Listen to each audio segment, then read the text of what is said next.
No meio dessa história, vamos tirar logo isso da sala, para quem está nos assistindo não vir com aquela história. Ah, o PT quebrou a Petrobras, vocês querem Estado grande para roubar. Não, tira isso da sala.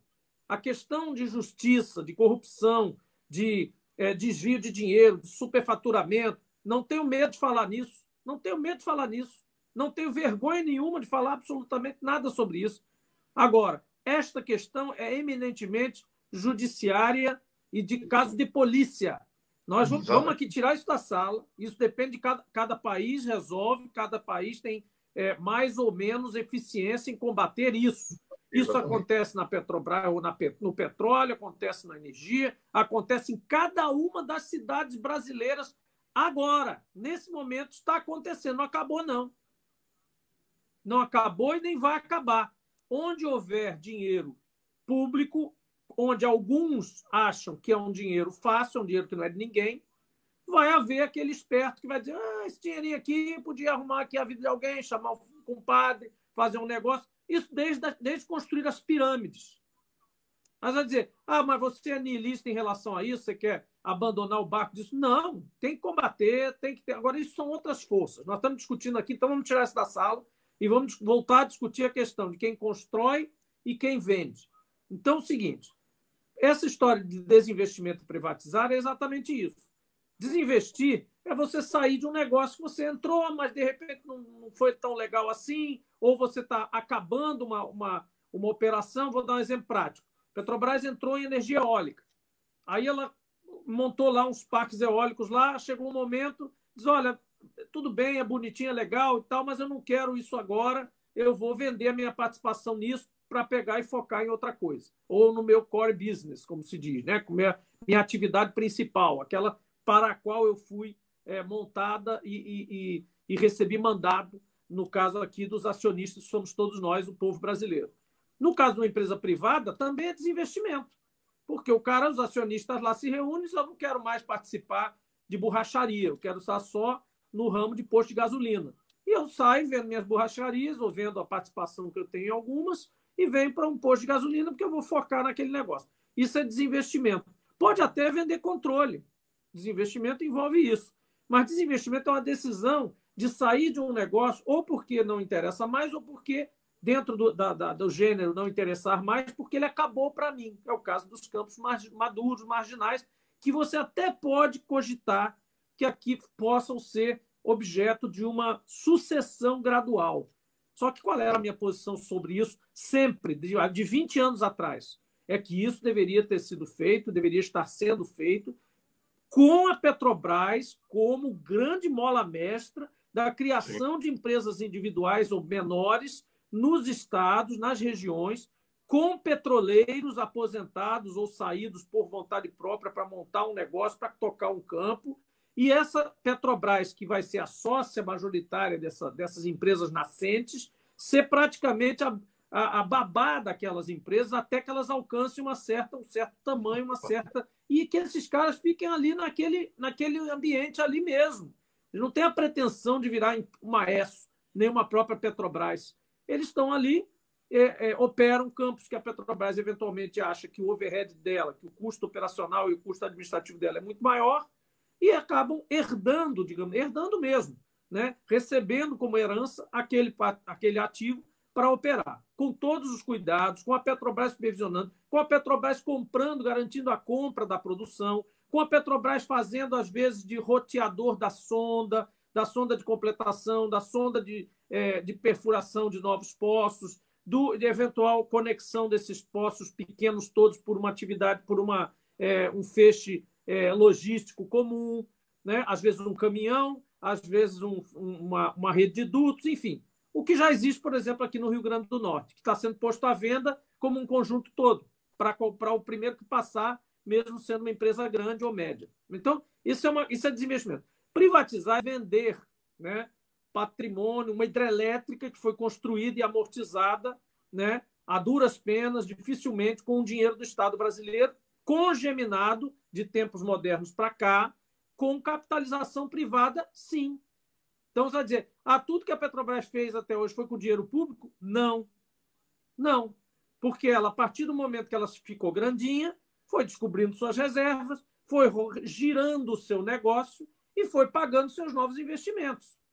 Então, também não é assim, não é que tudo lá é dinheiro do Tesouro que vai o dia inteiro lá cobrir buraco. Não, ela dá lucro, ela dá resultado. Com lucro, com resultado, ela vai. E ela também se capitaliza fora no mercado privado, fora do país e dentro do país, na Bolsa de Valores, na Bolsa lá fora, com vários outros mecanismos de financiamento que existem no mercado. E por que ela é uma boa empresa para se ter ações ou para se financiar? Porque é uma empresa sólida. A história do PT quebrou a Petrobras, a Lava Jato. Não quebrou nada. Ah, mas a alavancagem estava altíssima, o endividamento mais alto do mundo. Claro, ela tinha acabado de descobrir a maior reserva do mundo nos últimos tempos. E se você for ver uma curva de produção, uma curva de fluxo de caixa de um empreendimento de petróleo, ele primeiro é afundado, ele vem para negativo, embaixo do eixo zero, depois ele sobe, ele vai encontrar o zero, vai começar a subir, você vai começar a recuperar o seu investimento lá na frente, quando já estiver produzindo. Sendo que para chegar na produção, você correu o risco de não achar petróleo, de furar seco, ou de achar água ou gás. Depois, ao furar e descobrir, declarar comercialidade, desenvolver o campo, que é quando vocês todos sabem, onde você gasta mais, onde você vai construir uma plataforma, vai montar toda a parafernália para produzir num campo de águas profundas, com dutos no subsolo marítimo, com toda a questão, né, complexa que existe num projeto como esse, vai gastar bilhões de dólares de frente para só começar a produzir lá na frente. Essa é uma lógica completamente diferente de você montar um restaurante, de comprar uma churrascaria e sair operando no dia seguinte e já faturar. Então, isso tudo foi sendo construído e esses ativos estão lá operando e dando resultado. Bom, sem me perder muito aqui, eu queria voltar para a questão de por que essa coisa de autorização legislativa é importante. Porque quando o Estado brasileiro, em algum momento, decidiu ter uma estatal de petróleo, uma holding de petróleo, para não só procurar petróleo, porque ninguém queria vir para cá, porque os árabes não tinham fechado o petróleo lá, estava tudo aberto e lá era muito melhor de procurar petróleo que no Brasil, e etc. Toda essa história vocês conhecem. Não por isso só. Essa foi a primeira fase. Mas depois de uma fase onde a gente viu que tinha petróleo, o Estado brasileiro, portanto, Congresso, governos eleitos, e eu estou falando de eleitos e não eleitos, estou falando do Getúlio até Lula, Dilma, Temer e Bolsonaro. Estou falando de passar 20 anos de ditadura militar. E ninguém alterou esse plano. Qual era o plano? Chegar à autossuficiência, porque nós éramos altamente dependentes de petróleo importado, que era comprado em dólar, uma coisa que era totalmente manipulada fora do Brasil. Uma variável que a gente não tem controle nenhum, nunca teve. A gente nunca foi player geopolítico internacional porque não tinha um passaporte para isso, que era reserva de petróleo. Então, nós perseguimos esse objetivo com o instrumento, o veículo essencial, Petrobras. Então, Petrobras foi criada por lei. Por isso, não pode ser vendida sem autorização do Congresso e de uma lei. A Eletrobras é a mesma coisa, o Correio é a mesma coisa, aí não vou nem falar de cada uma delas. Caixa Econômica, todo mundo que foi criado por lei, a lógica é que quem cria é o único que pode descriar, né? Então, Aí vem essa a é a burla. lógica. Aí vem a Jurídico direção da ou não, Petrobras burlar. jurídico ou não, juridiquês ou não, isso não é juridiquês, isso é simplesmente a lógica da lei. A lei reflete essa lógica. Nós criamos que o Estado brasileiro, os representantes da época, disseram: precisamos de uma estatal longa-manos do governo para fazer as vezes da. E nos anos 90, como vocês mesmos disseram, houve flexibilização, que não foi quebra de monopólio constitucional. O Estado nunca abriu mão do direito exclusivo de explorar a reserva de petróleo.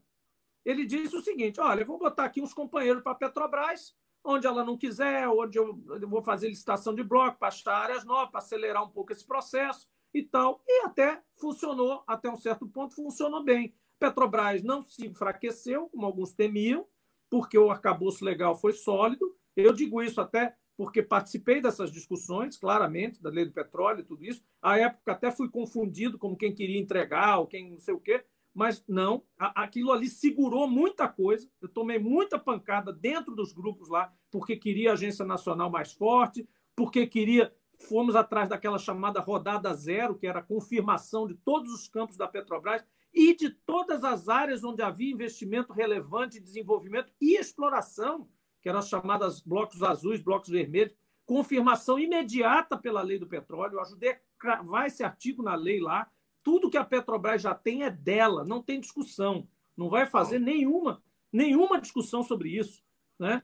Então é aquele negócio, o negócio já estava indo, então vamos segurar o que a gente tem e segurar ainda por cima as parcerias que estavam sendo costuradas, que eram os chamados blocos vermelhos, que geraram aí o Campo de Frade, o Campo de Jupiraçalema, o Campo de Pescada Arabaiana, que ficaram ali com parcerias que a Petrobras, bom, eu vou segurar isso aqui, mas vou segurar com um coleguinha, e ficaram 3 categorias de empreendimentos. Os da Petrobras 100%, chamados blocos azuis, os da Petrobras com parceiros, majoritária ela e a maior parte das vezes operando, blocos vermelhos, e aqueles que foram devolvidos para a ANP, que eram todas as áreas virgens do Brasil, ou já pouco exploradas, ou já cansadas de ser exploradas, devolvidas, que a ANP então colocaria em licitação.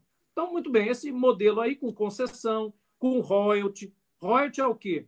É uma tributação completamente insensível aos custos e à lucratividade. Não interessa se você gastou os tubos ou se gastou pouquinho, o royalty é insensível. Ele bate lá, produziu um barril, X% é meu. Não quero saber se você gastou muito ou se gastou pouco. Por quê? Porque ele remunera as gerações futuras que não se beneficiarão do petróleo que foi produzido ali, já que ele é um recurso não renovável.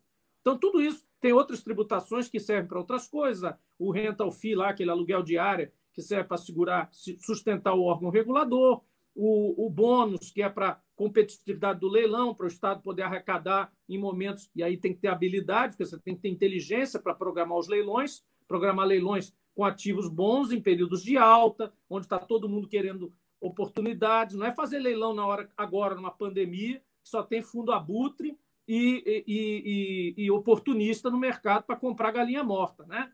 Então, assim, momentos para fazer leilões desse tipo, tem que ter inteligência, tem que saber fazer, tem que estar querendo vender direito. Quem quer vender para entregar é outra conversa. E aí entra um alerta importante. Queria explicar às pessoas, aos nossos companheiros petroleiros, que às vezes a gente tem uma relutância, porque esses nomes são todos em inglês, é tudo feito para dificultar, não é isso? Então, quando a gente falou de teaser, de bid, de não sei o quê, vou explicar que é simples. Esse processo tem alguns nomes em inglês que é bom a gente guardar. Essa história de teaser não é um edital.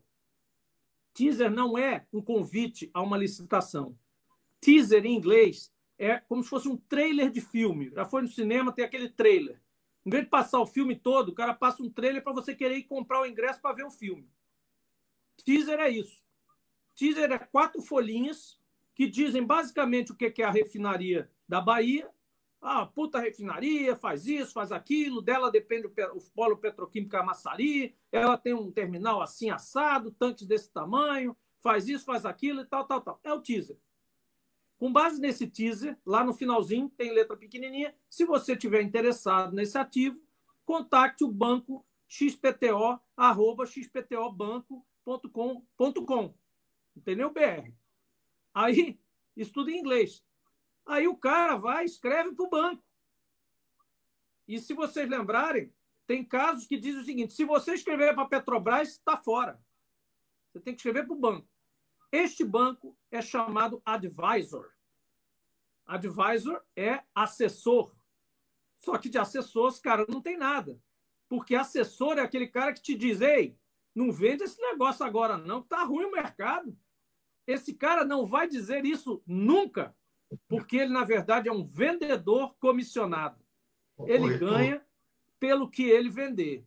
Então, mesmo estando bom, estando ruim, esse cara vai aproveitar para vender isso aqui, vou catar uns cavacos aqui. É banco vendedor, não é advisor. Advisor, nesse momento, diria Petrobras, está fazendo mau negócio. Vou botar uma refinaria dessa para vender agora, no meio da pandemia, pelo telefone, sem os caras virem aqui.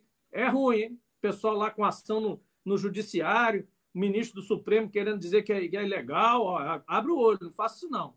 Mas o advisor não diz isso, porque ele está ganhando para a comissão. Então, ele é um vendedor, é um corretor de ativos. Depois, a partir daí, ele faz um data room. Um data room. O que é isso? é uma sala de dados. Ele vai colocar isso um tempo sem pandemia. Vai botar os dados todos num data room ou virtual ou presencial, que alguns documentos você não bota na rede para não sair pulando por aí.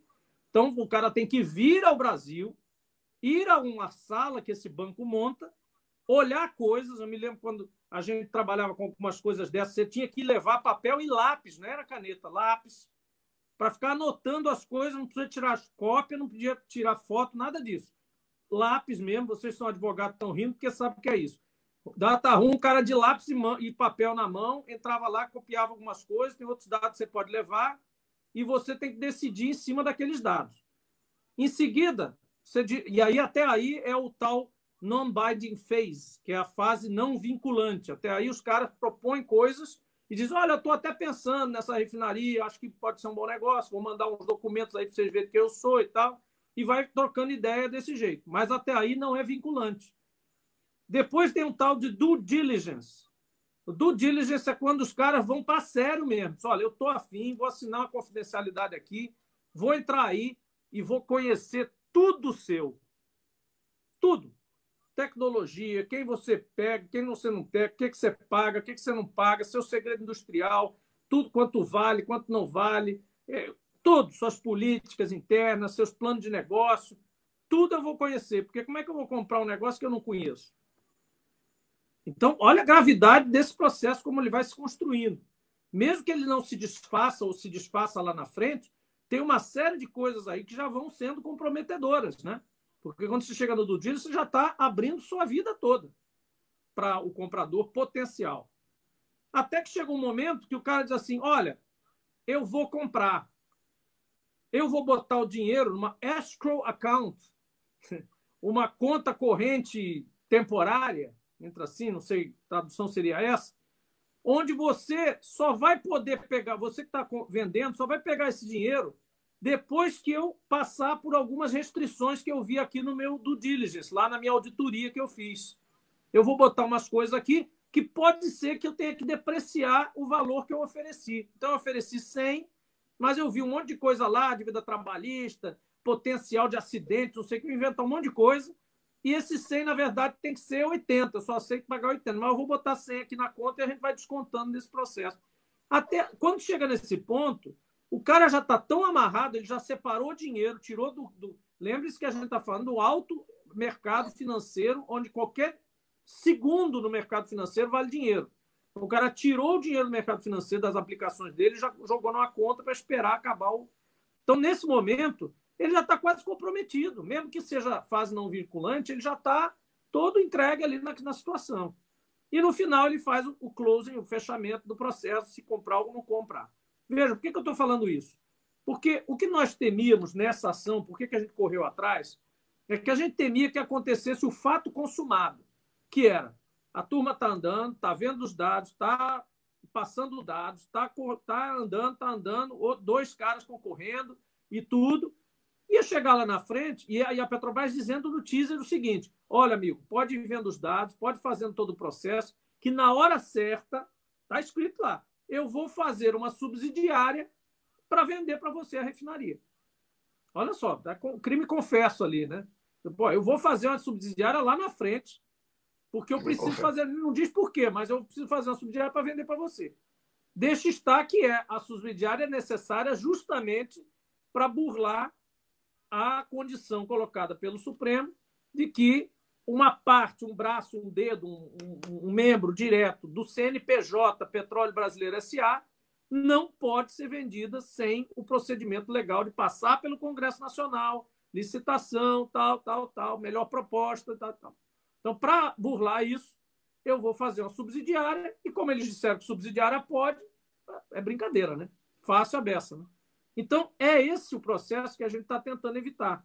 Que chegue lá na frente, com todas essas fases que eu falei aqui, e o vendedor, a gestão atual, diga não dá mais para desfazer, ministro fulano, porque agora já está um fato consumado. Olha, o investidor está aí, o ministro vai até o Jornal Nacional vai dizer, olha, o pessoal do PT, da esquerda, os sindicalistas, estão querendo atrapalhar o desenvolvimento do país, não querem deixar entrar esses bilhões de dólares aí que a gente conseguiu, a duras penas, arrancar desses gringos, já está na escrow account lá o dinheiro, está só esperando a conversa ali para chegar. Como é que a gente vai desfazer isso? Aí intimida o processo todo, e aí vem a maldita expressão que foi tão vulgarizada que ficou maldita: insegurança jurídica. Aí é para fechar o caixão. Aí, quando vem com insegurança jurídica, é como se o Estado brasileiro, um órgão ambiental, qualquer um, Ministério Público, não pudesse mais fazer nada para sustar um processo equivocado, às vezes viciado até por corrupção ou outras coisas, porque senão cria insegurança jurídica. Então, atenção, porque isso tudo vai acontecer. Estou cantando a bola para depois vocês vão lembrar de cada coisinha dessa que eu estou falando. Quando chegar na insegurança jurídica, vocês vão lembrar do senador Jean Paul falou, ó, lá atrás ele falou que ia acontecer. Vai cantar essa bola. Então, esse é o processo que nós estamos tentando evitar. Não estamos sabotando. Hoje eu dei 2 ou 3 entrevistas dizendo isso. Nós não somos aqui sabotadores de nada, de governo. Até a gente não gosta do governo, a gente não concorda com o governo, mas a gente não está aqui para sabotar ninguém de graça. A gente sabe o que está fazendo. Isso aqui é um trabalho de responsabilidade. Vender, regionalizar a Petrobras, desverticalizar a Petrobras, usar de um subterfúgio transformando subsidiária que não existia em subsidiária para vender. E em meio a uma pandemia, com acesso remoto e mercado em baixa, é uma irresponsabilidade, nós temos que parar. Então, meu amigo, tem 7 razões para fazer o que a gente está fazendo. Não é só porque a gente acredita, e eu não tenho vergonha nenhuma de dizer que sou ideológico. Esse negócio de, deixa a ideologia para lá, não. Temos ideologia. Como quem vende e quer vender também tem. Também tem. Ideologia não é um monopólio da esquerda, não. Ideologia existe lá e cá. É o pêndulo que eu falei aqui, é o pêndulo. Tem ideologia de cá e ideologia de cá. Né? Então, nós temos ideologia, mas nós estamos aqui dizendo o seguinte: na prática, isso é péssimo para o país, é péssimo para a Petrobras e é péssimo para o mercado. Para fechar, se vocês perguntarem ao Sindicato das Empresas de Combustíveis, que a gente volta e meia tem, né, uma rusga aqui e acolá, se ele está gostando da privatização da Petrobras, pega aí os artigos do pessoal que escreve para eles, que normalmente analisa o mercado para eles, Adriano e outros caras, estão detestando, estão lamuriando, estão lamentando, porque vão ser criados, até esses caras do Plural, que antigamente chamava assim do Sindicom, e do Brasilcom, estão vendo que vai ser monopólio regional rígido. Eu dizer assim, Petrobras é monopólio também. Não, mas espera aí, meu amigo.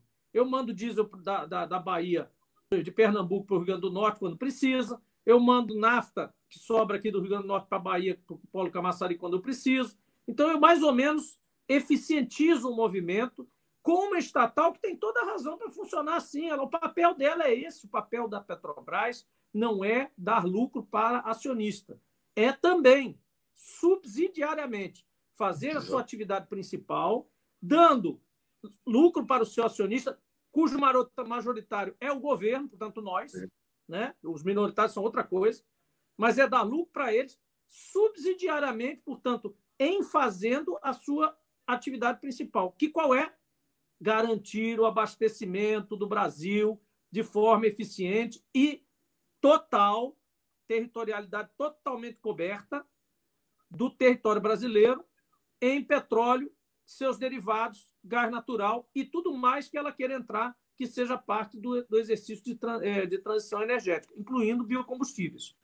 Então, vamos nos preocupar, porque Rondônia, Roraima, Acre, Amapá, Rio Grande do Norte mesmo, podem sofrer as consequências dessas regionalizações aí. São os primeiros que vão dar o sinal. Mas a gente vai ter problemas outros, essas quebras aí, fora o fato da gente estar, de fato, espremendo a Petrobras para se transformar numa independente, porque nem uma integrada ela vai ser mais, numa independente sudestina. Ela vai operar no Sudeste apenas, comprando, vendendo, produzindo, tudo ali. Vai dar lucro? Talvez dê muito mais lucro por moeda, por per capita, vai dar mais lucro, vai aparentar uma empresa muito mais enxuta, muito mais ágil, muito mais lucrativa. Mas qual é o prejuízo disso? É o prejuízo para o Brasil. Ela joga o osso fora, ela chama a gente de osso, Nordeste, Norte, Sul, Petrocix, Escambau, e diz assim, agora eu só quero filézão. Vocês se virem aí com os indianos, chineses, americanos e tal, para desenvolver o resto. É isso que a gente quer? Então, isso é ideologia? Isso tem alguma coisa de ideologia, de comunismo nessa história aqui? Não. O que tem aqui é o Brasil que a gente escolheu durante décadas e que, quando chegou no auge, que é exatamente o objetivo, autossuficiente em petróleo, resolve jogar isso tudo fora, dolarizando o preço do combustível na bomba. Como se a gente estivesse no Japão, que compra todo o combustível, todo o petróleo que usa lá fora. Em Omã, nos países árabes, esse sim está dependendo. Tem que fazer outras coisas, tem que dar suas piruetas desde a Guerra Mundial para ser uma economia forte. Porque petróleo não tem jeito.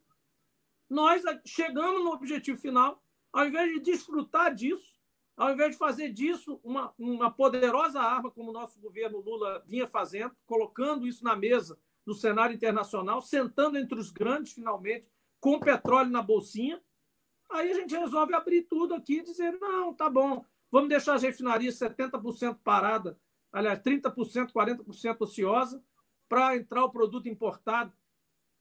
O absurdo de ouvir o presidente da Petrobras, de uma SA, aí vamos pegar pelo outro lado, ao lado do mercado, um presidente de uma SA que vai para um seminário público e diz, eu estou confortável em deixar minha fábrica, refinaria, parada para entrar o concorrente. O que esse cara tem? O que ele merece? Eu, se fosse acionista da empresa, demitia o cara no dia seguinte. Isso quer dizer que você é o dono da fábrica de hambúrguer, numa cidade pequena, domina o mercado ali, aí você chega e diz assim, olha, eu tive uma crise de consciência hoje à noite, eu acho que eu vou entrar, vou deixar um outro cara de fazer hambúrguer aqui, vou parar meu restaurante 2 meses para o cara poder ganhar um tentinho aí para a gente ficar concorrendo, que é legal concorrer. Nem na lógica de mercado esse negócio funciona. Quer dizer, os caras não funcionam nem na lógica estatal e nem na lógica de mercado. Vou deixar vocês falarem agora, que eu já falei demais. Valeu. Essa a explicação do senador muito elucidativa e muito importante para todos aqueles e aquelas que estão nos acompanhando. E antes de passar a palavra para o doutor Ângelo, doutor Rodrigo, eu gostaria de só sinalizar essa questão da refinaria, e especificamente essa aqui da